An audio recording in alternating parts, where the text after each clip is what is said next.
வணக்கம் மக்களே, நான் குரு விஷ்ணுகிரி. இது ஜேவிஜிஎஸ்பியூ. இன்றைக்கி என்ன விஷயம் பார்க்க போகிறோம் அப்படின்னா, ஈரானை சுற்றி நடக்கக்கூடிய நிகழ்வுகள். அப்படி என்னதான் நடக்குது ஈரானில், ஏன் செய்தியில் அடிக்கடி வந்துக்கிட்டே இருக்குது, இதுதான் பார்க்க போகிறோம். ஈரான் அப்படிங்கக்கூடிய நாடு மேற்கு ஆசியாவில் இருக்குது.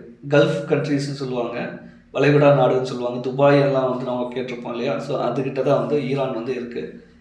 ஈரான் ஒரு பழமையான நாடு, ரொம்ப வருஷமாக இருக்கக்கூடிய நாடு. இந்தியா எவ்வளோ பழமையானதோ அதே மாதிரியான பழமையான ஒரு நாடு ஈரான். ஈரானுடைய பழைய பேர் பெர்ஷியா.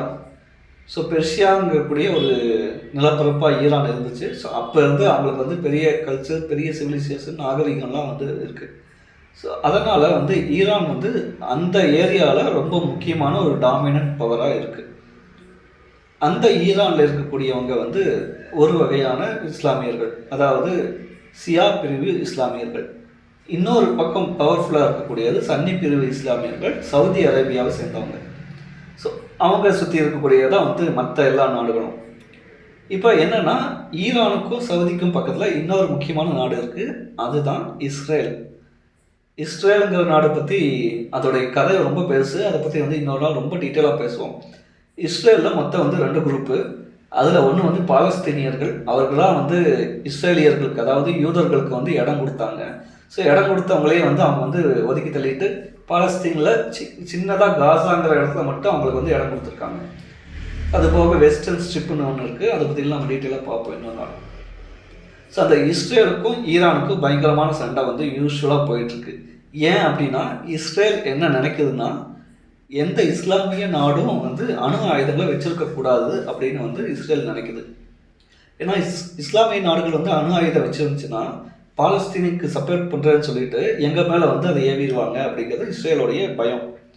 ஆல்ரெடி பாகிஸ்தான்கிட்ட அணு ஆயுதங்கள் இருக்குது. ஸோ பாகிஸ்தானையே இஸ்ரேல் கிட்டத்தட்ட ஒரு எதிரி மாதிரி தான் பார்க்குது. ஆனால் அமெரிக்கா பக்கத்தில் அப்படியெல்லாம் இல்லை, பாகிஸ்தான் உனக்கு எதிரெல்லாம் கிடையாது அப்படின்னு சொல்லிட்டு இஸ்ரேல்கிட்ட சொல்லி சமாளிச்சிட்ருக்காங்க. ஏன்னா பாகிஸ்தான் அமெரிக்காவுக்கு வேணும் அப்படிங்கிறதுனால. இப்போ ஈரானில் ஒரு தலைமை இருக்குது. ஸோ அந்த தலைமை அமெரிக்காவுக்கும் இஸ்ரேலுக்கும் கட்டுப்பட மாட்டேங்கிறாங்க. அந்த ஏரியாவில் மிகப்பெரிய ஒரு தலைமையாக இருக்குது. கொமினேனி அப்படிங்கக்கூடிய ஒரு தலைமையிலான ஒரு ஆட்சி, இஸ்லாமிய ஆட்சி.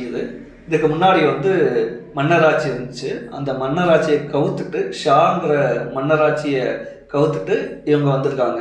கிட்டத்தட்ட இவங்க ஒரு 30-40 வருஷத்துக்கு மேலெலாம் ஆச்சு இந்த ஆட்சி.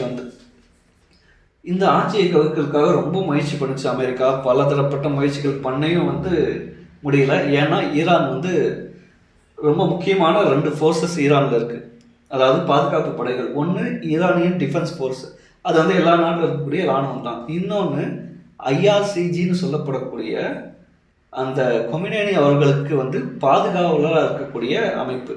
ஸோ அவங்க நாட்டுக்கான சர்வீசஸ் கிடையாது, தலைவருக்கான சர்வீசஸ். அவரை காப்பாற்றுறது தான் இவங்களுடைய தலையாய கடமை. ஸோ அப்படி இருக்காங்க. அவங்க தான் கிட்டத்தட்ட ஆர்மியை விட ரொம்ப பவர்ஃபுல்லான ஆட்களாக இருக்காங்க. ஸோ அவங்க இருக்கிற வரைக்கும் தலைமையை இவங்க வீழ்த்த முடியாது. அப்படிங்கிறப்ப நிறைய முயற்சிகள் பண்ணாங்க அமெரிக்கா. இப்போ என்ன ஆச்சுன்னா, ஈரான் என்ன பண்ணாங்கன்னா, அவங்கக்கிட்ட 3 துணை பிரிவுகள்லாம் இருக்குது. அதாவது பக்கத்து நாட்டில் இருக்கக்கூடிய தீவிரவாத குழுக்கள், ஹமாஸ் அப்படிங்கக்கூடிய ஒரு குழு, அதே மாதிரி ஹிஸ்புல்லா அப்படிங்கக்கூடிய ஒரு குழு, இன்னொன்று ஹவுத்திஸ்.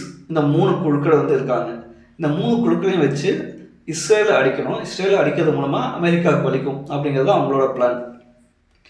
அதில் இஸ்ரேல் ரொம்ப புத்திசாலித்தனமாக இல்லை திறமையாக அவங்களெல்லாம் கையாண்டு கிட்டத்தட்ட ஹமாஸுங்கிற அமைப்பையும் ஹிஸ்புல்லாங்கிற அமைப்பையும் கிட்டத்தட்ட முடிச்சு கட்டிட்டாங்க. ஸோ ஹவுத்திஸ் ரொம்ப வீக்காக இருக்காங்க. ஸோ அதனால் அவங்களோட துணை அமைப்புகள் யாருமே வேலை செய்யலை. அப்படிங்கிறப்ப ஈரான் ரொம்ப பலம் கம்மியாக இருக்குது. அப்படிப்பட்ட ஈரானில் இஸ்ரேலும் அமெரிக்காவும் சேர்ந்துட்டு ஒரு புரட்சியை, மக்கள் புரட்சியை உண்டாக்கலாம், அது மூலமாக தலைமையை கவுக்கலான்னு சொல்லி ரொம்ப முயற்சி பண்ணாங்க. ஸோ அதுக்காக இவங்க யூஸ்வலாக இந்த மாதிரி புரட்சிகள்லாம் நடக்குதுங்கிறப்ப கவர்மெண்ட் என்ன பண்ணுன்னா, இன்டர்நெட் ஃபெசிலிட்டியை கட் பண்ணணும். ஸோ ஈரான் அதுதான் செஞ்சாங்க. வழக்கமாக இதுக்கு முன்னாடி அவங்க செய்கிறது தான். அதை செய்யும்போது இவங்க என்ன பண்ணிட்டாங்கன்னா, ஆல்ரெடி ஸ்டார் லிங்க் அப்படிங்கக்கூடிய செயற்கைக்கோள் தொழில்நுட்பம், அது மூலமாக எலான் மஸ்க் நீங்கள் கேள்விப்பட்டிருப்பீங்க. எலான் மஸ்கோடைய கம்பெனியான ஸ்பேஸ் எக்ஸ் மூலமாக வந்து இதை வந்து இயக்குறாங்க.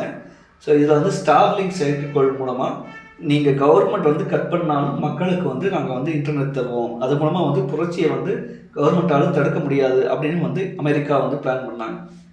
அதுக்கு என்ன பண்ணாங்கன்னா, இஸ்ரேலுடைய உளவு அமைப்பான மொசாட் மூலமாக கிட்டத்தட்ட ஆயிரக்கணக்கான, இப்போ நமக்கு வைஃபை வேணும், வைஃபை ரூட்டர்னு ஒன்று வேணும்பாங்க, ரிசீவர் வேணும்னு சொல்லுவாங்க. அதே மாதிரி இதுக்கும் வேணால் மோடம் வேணும்னு சொல்லுவாங்க. அதே மாதிரி தான் இந்த ஸ்டார்லிங்குக்கும் வந்து அதுக்கான டிவைசஸ் வேணும். அதை இல்லீகலாக ரகசியமாக கடத்தி வந்து ஈரானுக்குள்ளே கொண்டு போய் வந்து வச்சுருந்தாங்க பல ஆயுதங்கள். ஈரானுடைய மிக முக்கியமான தோழர்களான ரஷ்யாவும் சீனாவும் வந்து இதை பார்த்துட்டே இருந்தாங்க. ஈரானுடைய அரசு கவிழ்றது அவங்களுக்கு வந்து நல்லதில்லைன்னு நினச்சாங்க. ரஷ்யா வந்து உக்ரைன் கூட சண்டையில் இருக்கிறதுனால அவங்களால வந்து இதில் வந்து இன்வால்வ் ஆக முடியல. மச்சான் நீ பாரு அப்படின்னு சொல்லிட்டு சீனாவிட்ட சொல்லியிருந்தோம். சீனா என்ன பண்ணுறாங்கன்னா, அவங்களுடைய டெக்னாலஜியை அதே போக நிபுணர்களையும் வந்து அவசரமாக வந்து ஈரானுக்குள்ளே கொண்டு போயிட்டு ஜாமர்ஸ் யூஸ் பண்ணுறாங்க. ஜாமர்ஸ் வச்சு அந்த ஸ்டார்லிங்க் செயற்கைக்கோளை வந்து தடுக்கிறாங்க. தடுக்கிறது மூலமாக வந்து மீதி கிட்டத்தட்ட 80% வந்து தடுத்துட்டாங்க. ஒரு 20% இருந்தது. அந்த 20% யாருது அப்படிங்கிறத கண்டுபிடிச்சி கிட்டத்தட்ட அவங்களையும் வந்து கொண்டு வர சொல்கிறாங்க. மக்கள் புரட்சியில் இருக்கவங்களையும் வந்து கவர்மெண்ட்டோடைய அதிகாரிகளே என்ன சொல்கிறாங்கன்னா, கிட்டத்தட்ட 3000 பேர் பக்கம் வந்து மக்கள் கொல்லப்பட்டிருக்காங்கிறாங்க. மக்கள் தரப்புலேருந்து என்ன சொல்கிறாங்கன்னா, கிட்டத்தட்ட அது 10,000 தாண்டுதுங்கிறாங்க. ஸோ இவ்வளவு பெரிய அளவில் வந்து மக்கள் புரட்சி நடந்ததெல்லாம் ரொம்ப ரேர்.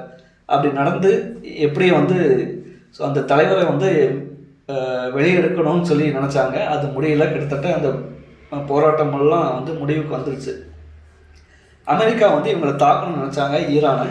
ஆனால் வந்து என்னென்னா, ரொம்ப முக்கியமானது அமெரிக்கா இப்படி தாக்கணும்னா அவங்கக்கிட்ட ரொம்ப முக்கியமான தேவை அவங்களுடைய விமானம் தாங்கி போர்க்கப்பலும் அதனுடைய கூட இருக்கக்கூடிய சக போர்க்கப்பலுங்களும் தான். ஸோ கெரியர் பேட்டில் குரூப்னு சொல்லுவாங்க.